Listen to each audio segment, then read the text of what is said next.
That's it. Assignment, another one. Okay? I emailed mine too, but he said he got it and he No. downloaded it. Okay. I have to see because I have a short. Okay, good morning, everybody. I'd like to introduce my partner, Carlos Davila. You have the floor.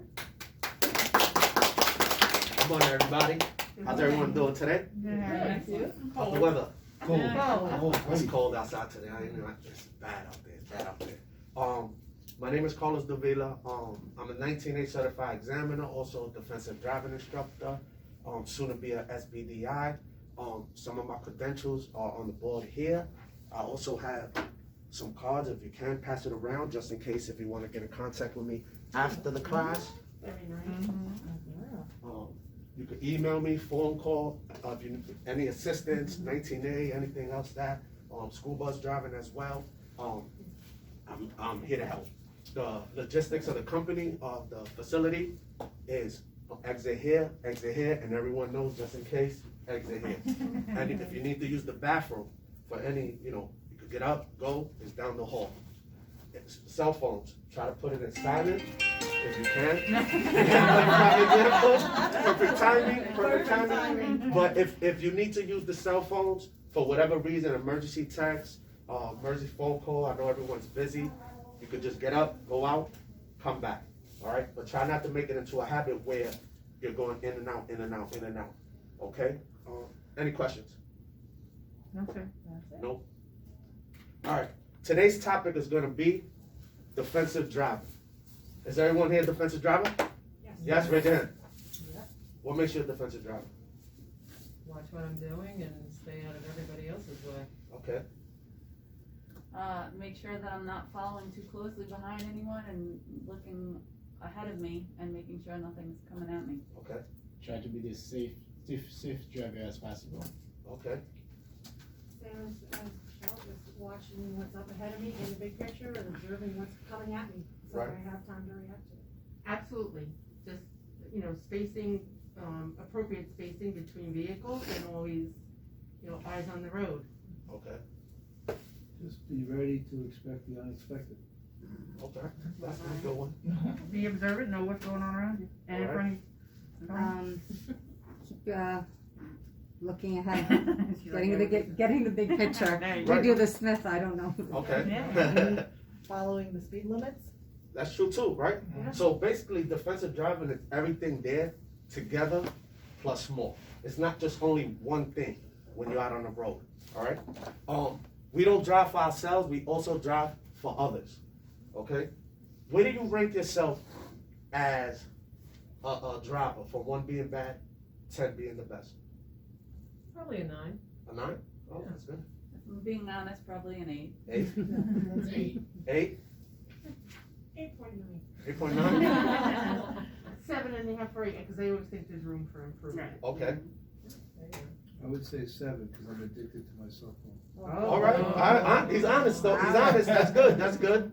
I would say an 8. 8? I'd say 7.5, 8. I'm addicted to speed. Speed? Okay. Yes, Speed racer? yeah. Speed as well? All right, so I see there's no 10s. The only 10 that's here, And that's me. Thank you. Clap it up for that. Clap it up for that. All right, but that's one thing though, is that no one can actually be a 10 out on the road, because you could actually do everything correct, but you still have to worry about somebody else who's not paying attention, or who's speeding, who's not looking at their mirror, or who's looking at their cell phone. So you have to kind of be aware of what's going on. So this here, you're not driving for yourself, but you're also driving for others there. All right, by the end of this presentation, the S.B.D.I candidates would be able to understand the D.D.C collision prevention formula and how to avoid distracted driving. It's all about choices. What do you think that means there? It's all about choices. That plan you make to go through what you're doing. Okay. We're gonna beat that yellow light. Right. All right. So now, let's say, for instance, right, it's all about choices.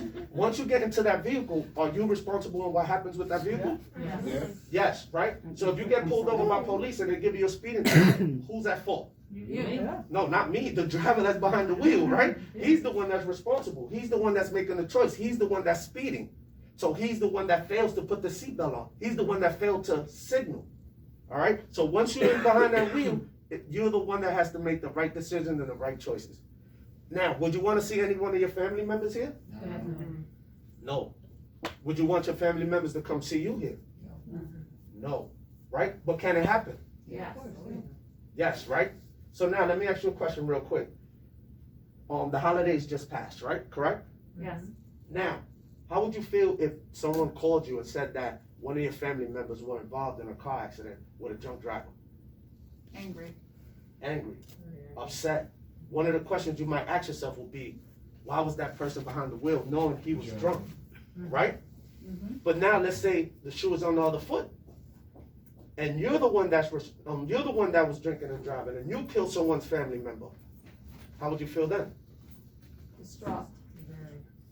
Most likely you're gonna end up where? Jail. Jail. When you wake up from that hangover and you wake up in the morning not knowing where you at, you're gonna be, oh, what happened? What's going on? First thing you might say, did I kill somebody? How about you have passengers in your vehicle and you got friends in your vehicle that you knew for 20, 30 years and something happened to them? How would you feel then? Horrible, right? How would their family members feel about you? Exactly. So you gotta understand, it's all about the choices there, all right? Just know that if you get pulled over for drinking and driving, even if you're a little tipsy, it will cost you around $10,000 if you get pulled over, all right? And that goes for lawyers, for the fees, for the court fee. If you fail to breathe into the breathalyzer, your license automatically gets suspended. If they put you into a alcohol. Defensive driving defined. What do you think defensive driving means? Be on the defense, be prepared. Be prepared at all times, right? Preparation. So defensive driving is driving to save lives, time, and money despite the conditions around you and the actions of others. How does defensive driving save lives? You don't speed. Okay, right? You're not killing anyone, right? You're not killing anyone, you're not killing yourself. How about time? Saves time because you're not gonna get in an accident, you get where you're gotta go quicker. Right. Save money. Right, that's going next. But let's say, for instance, you get pulled over by police. How long do you stay with police? 10, 20 minutes, half an hour. Depends, right? Let's say it's a Friday. He just got his breakfast. He has to stop you. He goes to your vehicle, knocks on the window, gets your license registration, comes back to the car. He sits down in his car. He eats his breakfast. Then types in your information, then comes back to give you your ticket. All right? So how long you waste there? At It's least a half 45 hour. minutes. Right, so are you saving time? No. No. And when you know you're late, what you tend to do? Speed, rush. You start failing to make complete stops. You start going through yellow lights. Right? How about money? How does it save money? You don't get locked up and you don't have to pay all the fees. You don't get locked up, you don't gotta pay the fees. What else? Go to court. Insurance could go up as well. Get an What else? attorney, go to court. Go to court, right? The tickets, I always try to tell the drivers, especially the new drivers, when we give them the class, is one ticket will cost you 5 days of pay. One ticket. So you'll have to miss work, so you lose work, right? You'll have to use one of your personal day or sick days to try to get that money back, so that's 2. You will have to go to court. You have to pay the ticket. If they find you guilty, you have to pay the surcharge for the court. That's 4. And most likely, and if you got enough money, you're able to pay for a lawyer. So that's 5. Just for one ticket for you failing a signal. Something that you just go, just like that. All right, the D.D.C collision prevention formula. Are you a defensive driver? What are we? Defensive driver. Are we a defensive driver? Yes. Okay. So R is to recognize a hazard. What's a hazard?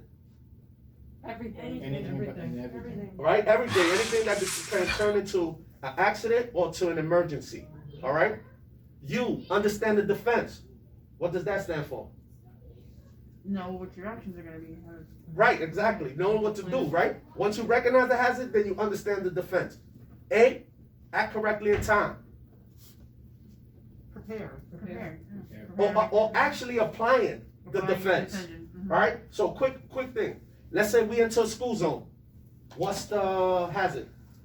Children. Children, what else? Other parents. Speed limit, parents, the crossing guard, the buses. Everything. All right? What's the defense? Slow down. Follow the speed limit. Slow down. What's the speed limit in the school zone? 15. 15, right? 15. Now, act correctly in time. Do you go into the school zone after and then slow down to 15, or you do it before? Before. So you're preparing. Your understanding is recognizing the hazard is the school. Understanding the defense will actually be to slow down. And when you then act correctly in time is to go into the school zone at 15 miles per hour or even slower, preparing to slow down depending on the hazards. Okay? How do we recognize recognizing a hazard? How do we use our senses to recognize our hazards? What are senses?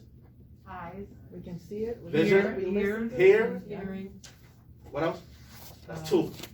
How many senses are there? Touch, smell, and taste. Oh, taste? That's a sense, you got. No, it is, but we can't use taste here. You know? We can't use the antifreeze. You can't taste the antifreeze, all right? yes you can when you're biting your nails, no. Okay. So vision. How do we use the vision as Sign. to recognize the hazards? Sign. Watching all Looking around. Right, looking all around, looking for everything, looking, the students, the stop signs, everything in there. Hearing. How do we use hearing? Listening to horns and. Right, emergency vehicles. You want to know what's going on. That's why police sometimes give tickets to people who have their radios up too loud, because now you can't hear what's going on the outside. Okay. Smell. How to smell to recognize hazards. Something burning outside. Right. So if you smell gasoline, you want to pull over and understand and say something must be going on. Let me check it. Touch. Something's hot. Something's hot. Could be hot. Let's say even with the steering wheel shaking, you catch a flat, you feel it, you know that something is going on. So that's also a way to recognize the hazard. Understand the defense. What's the appropriate defense for a playground? Go slow and watch for the kids. Okay. How about someone tailgating? Tap your, tap You your want the real brakes. answer? Yeah. Supposed to tap the brakes. Right? How about tailgating? What would you do? What would be a defense for tailgating? Pull over and let them go and let them go. Right. Yeah. And this happens a lot. You could be driving, let's say on the highway. That person is he's tailgating, he's right behind you. He starts flashing his lights. Has that ever happened to anyone here? Yeah. Yes. In that case, what do? Pull over and let them go. Signal, move over, let him pass. You know why? Because he's in a rush. Oh, yeah. He needs to get somewhere that's too important. So that's why he's doing. With us, we prepared ourselves. And then you cross your fingers and hope he gets pulled over. Yeah. That's on him. That's on him. You see him pulled over. Right? But just know that you're not getting pulled over, so he gets that ticket. That's him. But now you did the right thing. All right? So, how about raining? Slow down. Slow down. And at that time, we're more cautious, right? Accidents occur more on rainy days or sunny? Sunny. Sunny. Why? You're not paying attention. Right, there's too many accidents, distractions yeah. outside on the road, so you're not actually focused. When it's raining outside, we tend to slow down. We tend not to speed. So we're gonna reduce our speed and increase the following distance. Work zone. Slow down. Slow down. What else? Watch for the Watch for the guys walking around. The flagmen, right? Yeah. The flagmen. All the trucks, or whatever. the workers. Always remember, in a work zone, it's double the fines. Yep. So if you see that the work zone that there has the speed limit, you want to slow down beyond that, all right? Because you get pulled over, it's double the fine, double the points, okay? So you want to scan the area, drive below the posted speed limit. Taking medication Don't drive. could be. I've seen that before where there's coworkers, you might come in with a headache and ask a coworker, you have anything for this?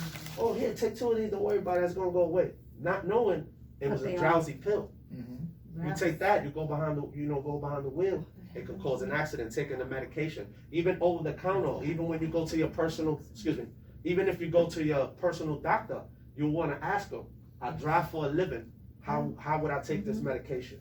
And he'll explain to you and say, take it at night, take it, whenever your day's off, anything how he explains to you so you can understand how to take the medication. All right, if you're feeling drowsy, pull over and have someone else drive. Okay, any questions? No? Doing good, right?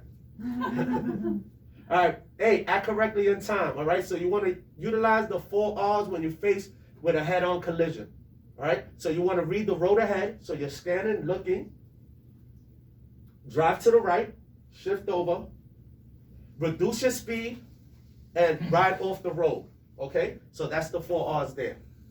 Distracted driving, what's distracted driving?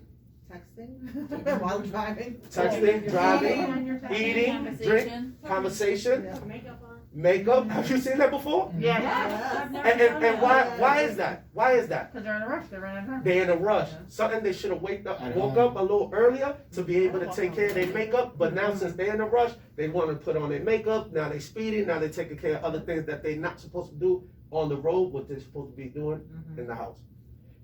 So driving distraction has become one of the leading causes of vehicle collisions, results in more than 400,000 injuries each year, 3,000 deaths each year.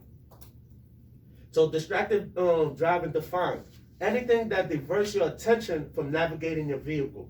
Okay, so anything that will take your mind, your vision, your hands as well. All right, so there's 3 types of distractions: visual, right? Yeah. Which is what?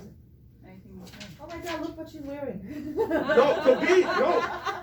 No, it could be. It could be. You know, you standing at a light, and all of a sudden, Whoa. you're looking. You take your vision off. The car in front of you moves up a little bit. You think the light turned green, and you rear end them. Yeah. That happens. That's eyes off the road. Manual.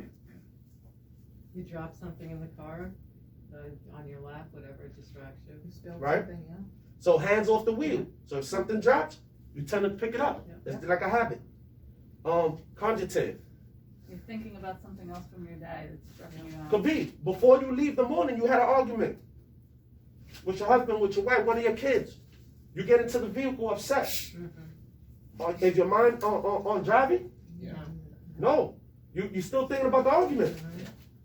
I can't wait to get home. Right? So I can finish that. Right. So that's taking your mind off of driving. So risk and frequencies. So which distraction do you think cause the most accidents? Talking on a cell phone or driving or drivers who are texting? Both. All of the above. No, it has to be one. I think texting. Texting. Texting? Okay. Now, talking on a cell phone causes 1.2 million crashes Wow. when 281,000 involve a driver texting. Wow. All right. So talking on a cell phone is one of the leading causing into accidents. Wow. All right. So we got to pay attention to that. So review. The D.D.C collision prevention formula is what? Clap it up for her. Clap it up for her. All right. So R is what? R is what? Recognize. Recognize the hazard. U. Understand. Understand the defense. A. Apply. Act correctly in time, okay? And distracted driving is having your attention divided. So there's 3 types of distractions, which is visual, manual, and conjunctive. All right, conclusion. Quick question.